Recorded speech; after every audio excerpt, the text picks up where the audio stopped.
All right, we are live, and hi everybody. Welcome to the Storyteller's Corner, and today I have a very special fairy tale in store for you guys. One that specifically comes from the wonderful country known as Italy. All right, there we go. But hi, welcome everybody. If we could just get a few people to come in before the story, that'd be really appreciated. But welcome. Today's story is interesting, not only from the fact that it comes from Italy, but also that it goes against the standard fairy tale status quo. Now, it's no secret that the fairy tales that I cover in these live streams, for the most part, have been dark in more ways than one, because again, as I said before in multiple stories, in multiple live streams, these fairy tales were originally made by adults for adults, and so again, these stories tend to be dark. Now, I know some of you are thinking, what? You're going to read us a dark fairy tale from Italy? But Italy is full of sunshine, and wonderful things. It's a great travel spot. It has the Mona Lisa and various types of cuisine. What could possibly be dark about a fairy tale from Italy?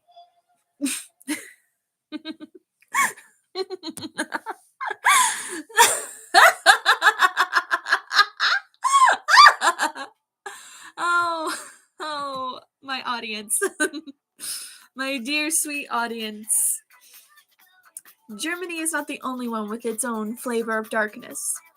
I find with reading these fairy tales and digging into all of these various fairy tales and the culture behind them, I find that every single folk tale from every single culture around the world has its own type of darkness if you look hard enough. And Italy is plenty messed up on its own folk story speaking. If you've ever seen the original Pinocchio, if you ever read that story by Carlo Collodi, yeah, I rest my case. That story is dark as heck, and give Disney some credit. In their version of Pinocchio, they definitely toned it down a lot. But the story of Pinocchio is one for another day.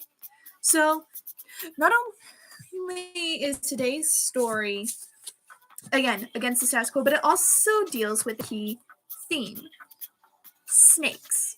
Now, snakes in mythology and folklore have a bit of a mixed rap, as the representation and the symbolism between them is either good or evil. For example, in some cultures, the snake is a symbol of fertility. In the mythos, or rather, in the interpretation of Midrash, the serpent represents sexual passion, which can either be depicted, as something good or evil. Obviously, good symbolism and representations that the snake brings is that of fertility, water, and rebirth, to name quite a few. As in, for the rebirth aspect, the snake always sheds its skin. In evil, well, obviously sexual passions can be interpreted either way depending on which way you look at it. It can be either good or evil. In my opinion, if it's with your partner, the person you are married with, then it's fine.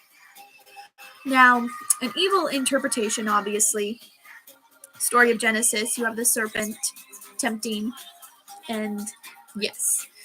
But the serpent isn't depicted as evil solely in the Bible.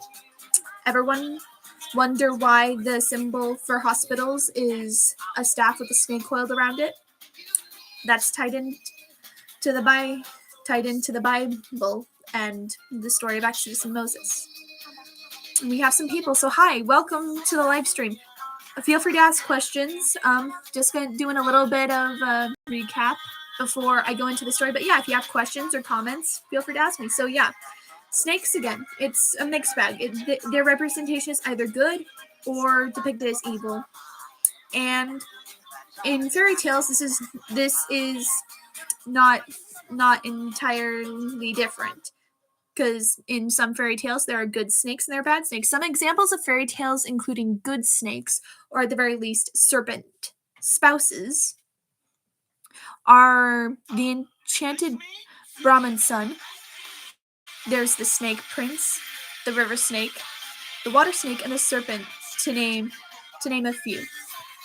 In regards to the serpent spouse, that ties into a theme and also a trope from fairy tales known as the animal bride or the animal bridegroom, which I talked about before earlier in episode 1, I believe, of The Hare's Bride, in which you have an animal, usually a pretty one, like a swan, a cat, or a fox, or sometimes an ugly one, like a cow or a pig or a frog. And when they shed their skin, they turn into a beautiful young woman or a handsome young man. So, but that is a story for another time. Another thing that I mentioned, because I said before that this story that I'm going to be reading to you from the Italian Folktales, selected and retold by Italo Galvino, one of the things that this story does is that it turns the role reversals on its head. Because in classic fairy tales, if you have 3 children, it's the youngest that's usually the golden child and the one who wins in the end, the one who gets there happily ever after, and who is good and pious and wonderful, and who is a symbol of virtue and purity, and then again also tying into the rule of 3. With this particular fairy tale, it's the middle child who actually gets the happily ever after and who actually is the main character.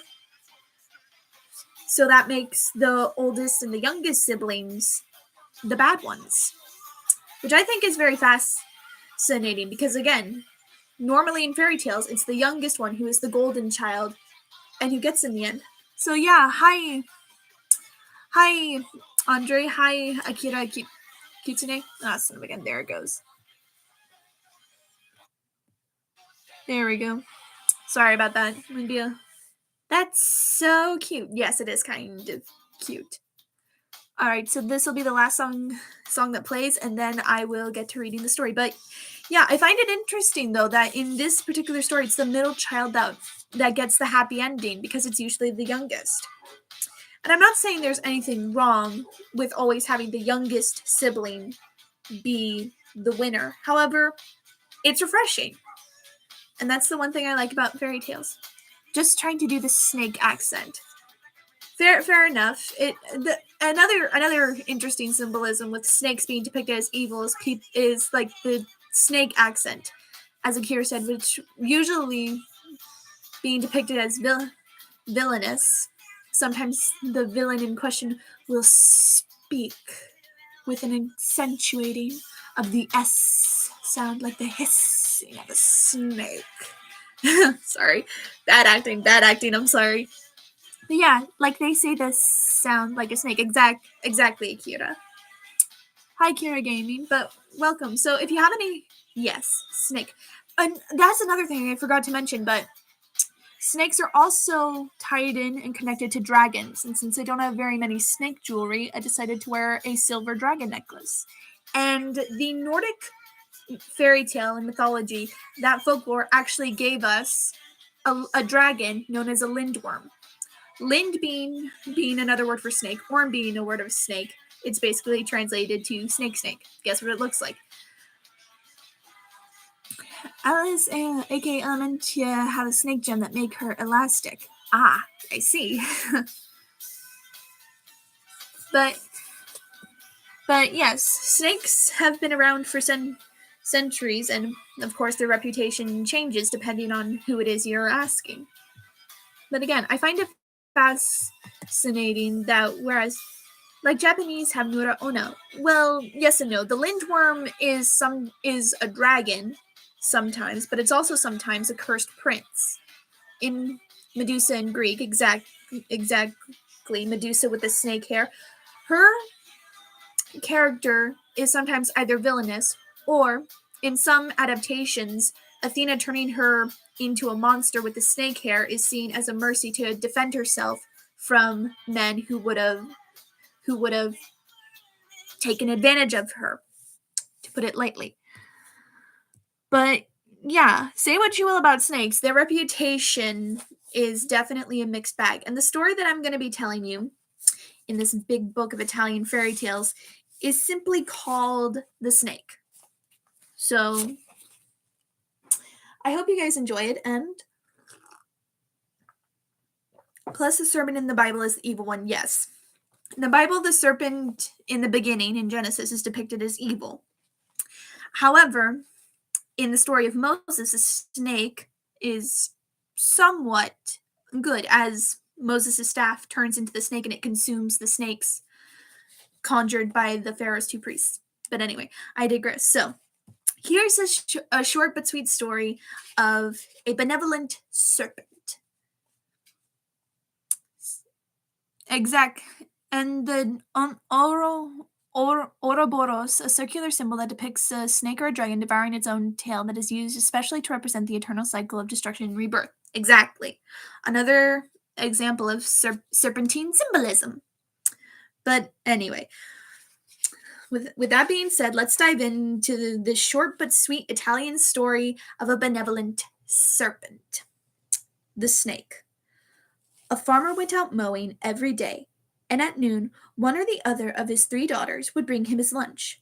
On a certain day, it fell to the oldest girl to go. By the time she reached the woods, though, she was tired and sat down on a stone to rest a minute before proceeding to the meadow. No sooner had she taken a seat than she felt a strong thud underneath, and out crawled a snake. The girl dropped the basket and ran home as fast as her legs would carry her. That day the father went hungry, and when he came in from the field, he scolded his daughters angrily. The next day, the middle girl started out. She too sat down on the stone, and the same thing occurred as the day before. Then the third girl said, "It's my turn now." Oh, wait, my mistake. I'm sorry. Apparently it doesn't turn fairy tale. It's the third story, so yeah, the youngest. The youngest does get. I'm sorry. I'm terribly sorry. Misconception on my part. I'm terribly sorry. In Japanese folklore, child of a hammer is a snake-like being. Exactly. Snakes are everywhere. Then the third girl said, "It's my turn now, but I'm not afraid." Instead of one lunch basket, she prepared 2. When she felt the thud and saw the snake, she gave it one of the baskets of food, and the snake spoke, "Take me home with you, and I will bring you good luck." The girl put the snake in her apron and then went on to her father with his lunch. When she got back home, she placed the snake under her bed. It grew so rapidly that soon it was too big to fit under the bed, so it went away. Before leaving, however, it bestowed 3 charms on the girl. Weeping, she would shed tears of pearl and silver. Laughing, she would see golden pomegranate seeds fall from her head. And washing her hands, she would produce fish of every kind. That day there was nothing in the house to eat, and her father and sisters were weak from hunger.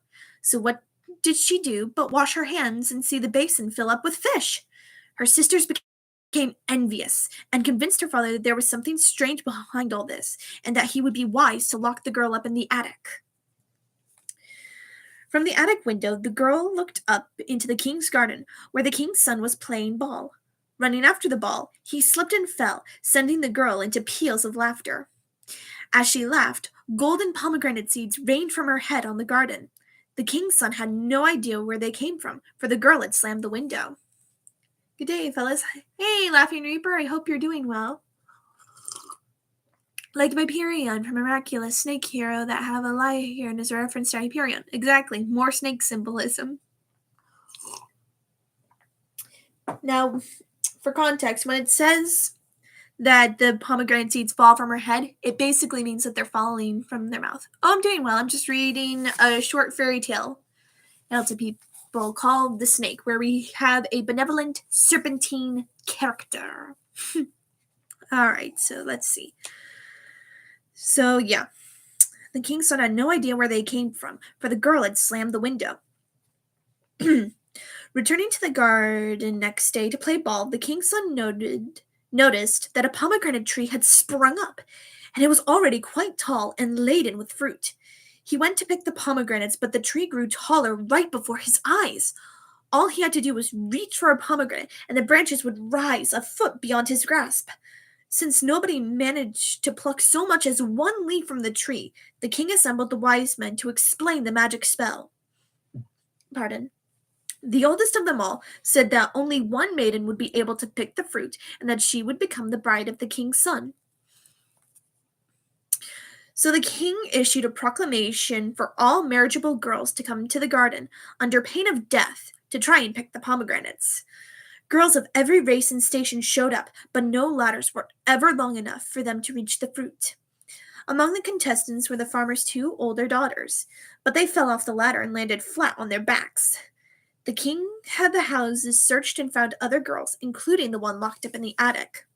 As soon as they took her to the tree, the branches bent down and placed the pomegranates right in her hands. Everyone cheered, "That's the bride! That's the bride!" with the king's son shouting loudest of all. In some cultures, snakes are seen as symbols of beauty, desire, strength, and cunning. Exactly. Along with sexual passions and lusts, and sometimes, of course, evil, but also fertility. So she finds the pomegranates fall into her hands because the youngest is the one who grew the pomegranate tree from the seeds that fell from her mouth. Preparations were made for the wedding, to which the sisters, as envious as ever, were invited. They all 3 rode in the same carriage, which drew to a halt in the middle of the forest. The older girls ordered the younger one out of the carriage, cut off her hands, and gouged out her eyes, and left her lying unconscious in the bushes. Then the oldest girl dressed in the wedding gown and went to the king's son.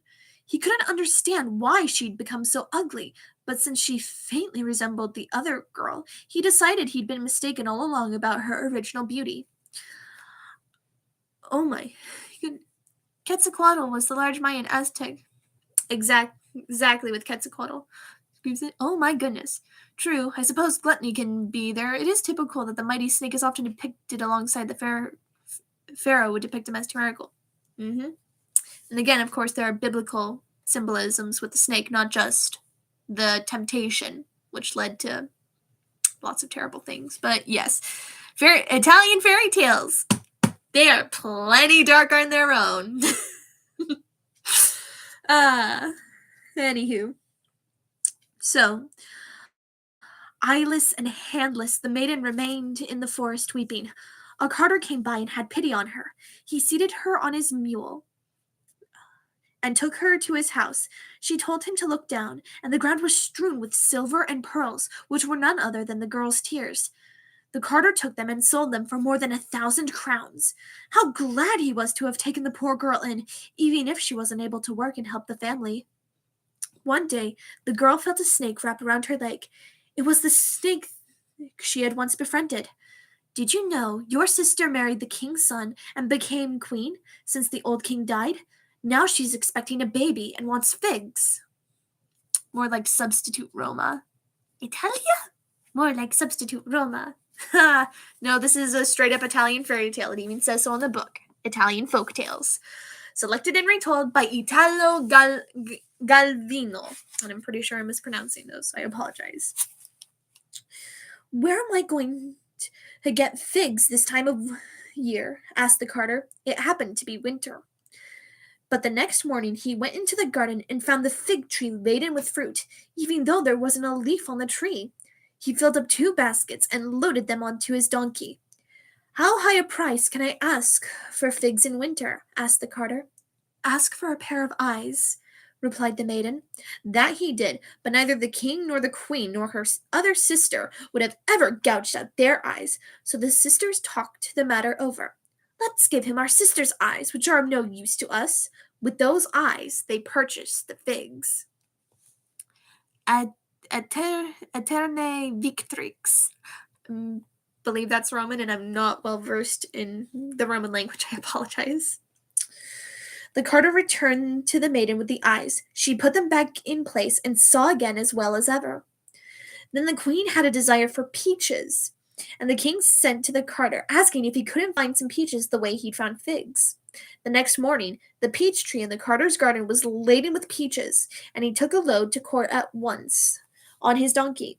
When they asked him what he wanted for them, he replied, "A pair of hands." But nobody would cut off their hands, not even to please the king. Then the sisters talked the matter over. "Let's give him our sisters," When the girl got her hands back, she reattached them to their arms and was as sound as ever. Not long afterward, the queen went into labor and brought forth a scorpion. The king nonetheless gave a ball to which everybody was invited. The girl went dressed as a queen and was the belle of the ball. The king fell in love with her and realized she was his true bride. She laughed golden seeds, wept pearls, and washed fish into the basin as she told her story from start to finish. The two wicked sisters and the scorpion were burned on a pyre sky high. On the same day, the grand wedding banquet took place. They put on the dog, and high did they soar. I saw, I heard, I hid behind the door. Then to dine repaired I to the inn, and there my story draws to an end. Monferrato. And that is the end of the story of the snake.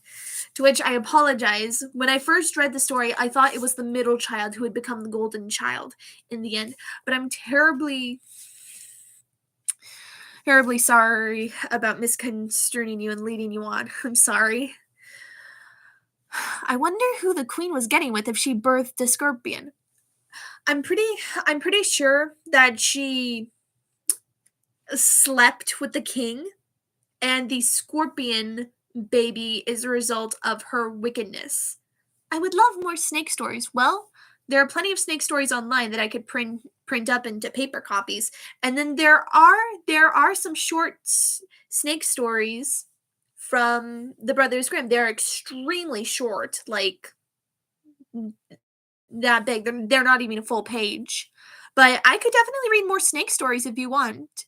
Personally, though, I think it's interesting to see the interpretation of snakes be something benevolent rather as something evil. But yeah, to answer your question, Laughing Reaper, I'm pretty sure the scorpion was a result of the sister's wickedness in cutting off her younger sister's hands and gouging out her eyes. Showing once again that wickedness doesn't truly win.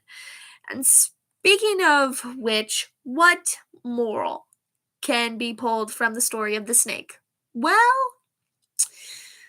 a lot. Makes sense. It is an allegory. Exactly. Though, to be fair, the fact that the king didn't judge, like his wife, quote unquote, gives birth to a scorpion, and he doesn't freak out, he doesn't try to kill it, he's just like, well, okay then, let's just have a baby shower. This is my scorpion son. I'm very proud of him.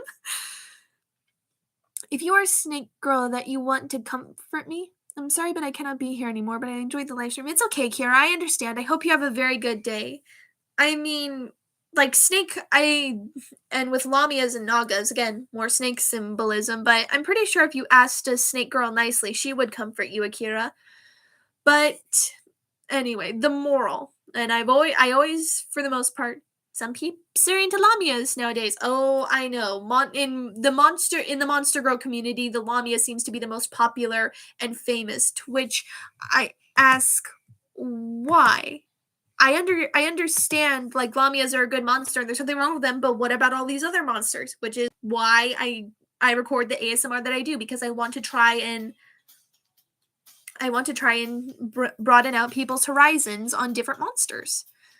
But anyway, so the symbolism, the moral. For as long as I've been doing this, which is 5 whole episodes, I always try and find a moral from the fairy tale, and I can pull out at least a few.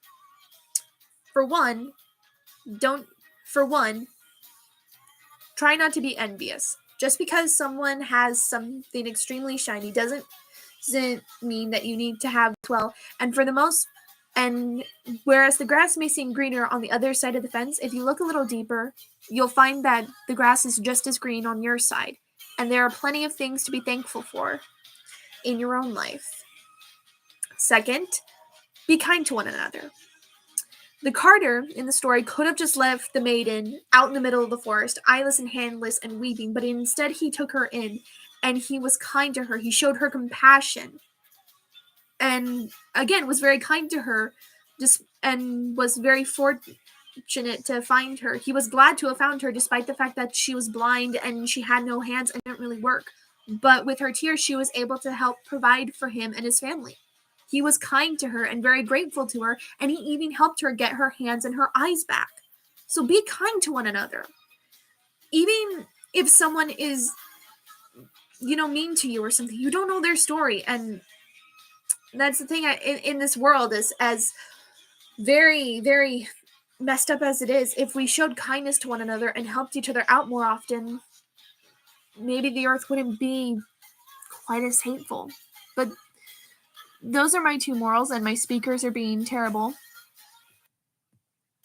wouldn't be one of my live streams if something weren't going wrong. Envy must be curbed, and question what you seek, as the unseen costs can have unforeseen consequences. I'm guessing from what I heard. Yeah, exactly. And also, being satisfied with what you have.